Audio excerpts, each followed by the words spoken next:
Hey everybody, happy Tuesday! As you can hear, my throat is killing me. I've got a wicked sore throat. Thank you, Halloween Horror Nights.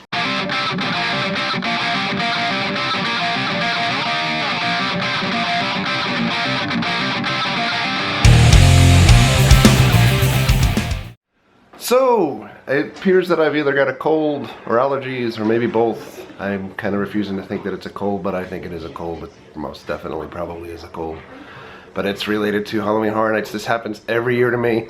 And no matter how many guides we put out there to talk to folks and tell everybody what they should bring or do and things like that, probably the number one thing on the list that I always forget is hand sanitizer. And I'm not sure if you go through security after the Stay and Scream if they've let you in with hand sanitizer. But if you're in the parks beforehand and do Stay and Scream, but for sure you guys can get in with it. And one thing you should know, when you go to like Halloween Horror Nights, or even Mickey's Not So Scary to some degree, or any of the parks during the day, you're touching things that all different types of hands have touched repeatedly, especially Halloween Horror Nights. It's very dark and damp in those houses, and lots of plastic curtains and strings hanging from the ceiling that end up touching you constantly. So you are touching things that all of these other sick folks are touching on a repeated basis, so there you have it.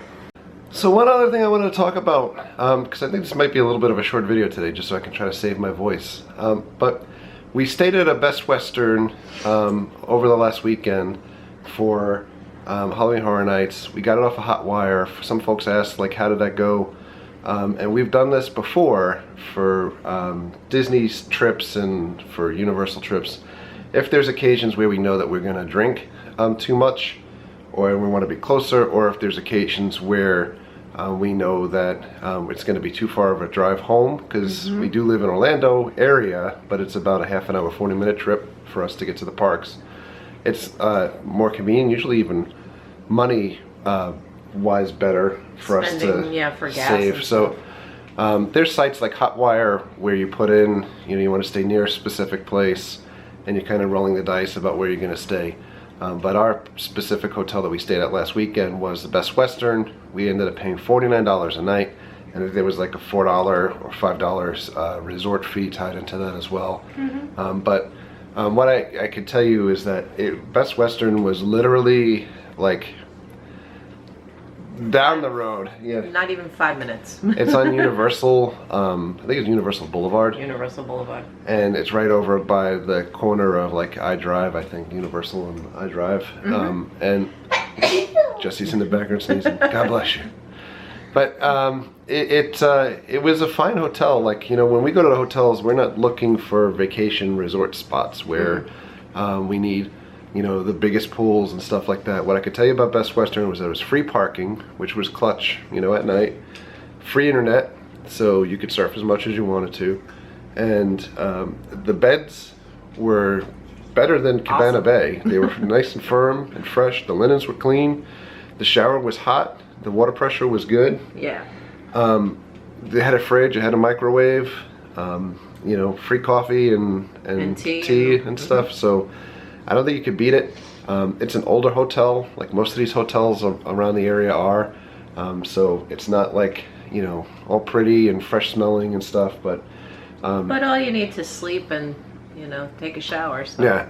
It did have a pool, a big pool in the backyard that we could see, or in the back courtyard, and a hot tub and tennis courts, basketball courts, but I would recommend it.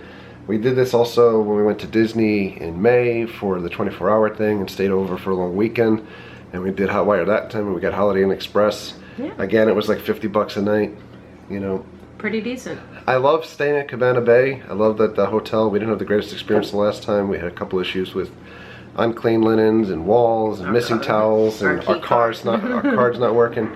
I wouldn't hold that against them this time for the sake that they were at capacity levels, but we like staying inside of Disney also, but for a quick trip, if folks are looking for nothing, no frills. Like a long weekend? Yeah, you can't beat that type of stuff. Not at all. And then just a couple other notes about Halloween Horror Nights. We put up our full house rankings and scores and scare zones and scores and tons of pictures up on viewfromthecheapseats.net.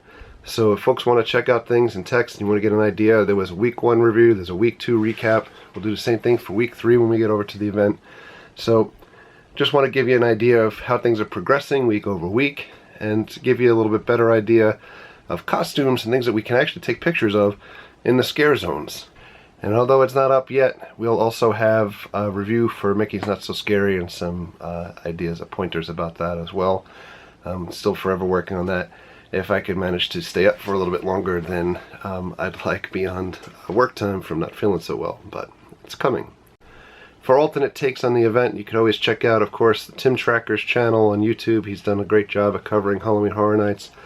Zombie Chris has some great materials. He is an amazing photographer and has pictures to share. You might want to check out his Twitter account as well as his YouTube account for videos. And we've been following someone named Andrew Davis. He is a scare actor in one of the houses. His YouTube channel is really great. He did a really great classification of the different types of guests that are at Halloween Horror Nights and posted that either yesterday or today. But we're going to put a link to his channel down below too. You can check that out. If you stop over there, tell him that we said hi or we sent you over there. But all great stuff to check out. And then the last thing I was going to talk about is that with free time today, we actually ended up watching a couple of really bizarre YouTube videos. One of which was how Back to the Future is tied into 9/11 and the Kennedy assassination. So it was really crazy, but if you go in and look at it with, you know, give it a fair shake, some of the stuff is just really kind of creepy or weird, but I'll put a link to that video down below also, and you guys can check that out. I'm not much into conspiracy theories or some of these things that are out there, but some stuff is always interesting to look at from a different perspective and see how, whether it's coincidence or how things tie together as well. But unfortunately, on that note, I'm going to sign off for the night so that I can get back to some rest, relax a little bit. Comments are answered as of this afternoon, so all of the videos that you guys have left comments on, they should be answered if they can be answered. If you don't have an answer, chances are most likely that your account doesn't allow me to respond to you via YouTube, and you either just got like a check mark on a thumbs up type of thing for your comment and no comment back to you. But I do love commenting for everybody who's taken the time to comment on our stuff. So on that note, thank you for all of your likes, thank you for your comments, thank you for your subscriptions. Treat others the way you want to be treated. Have a great night. We'll see you guys. Yo, when it comes to my bros from the view from the cheap seats, there's only one thing to say. We don't get hyped. We stay hyped, baby!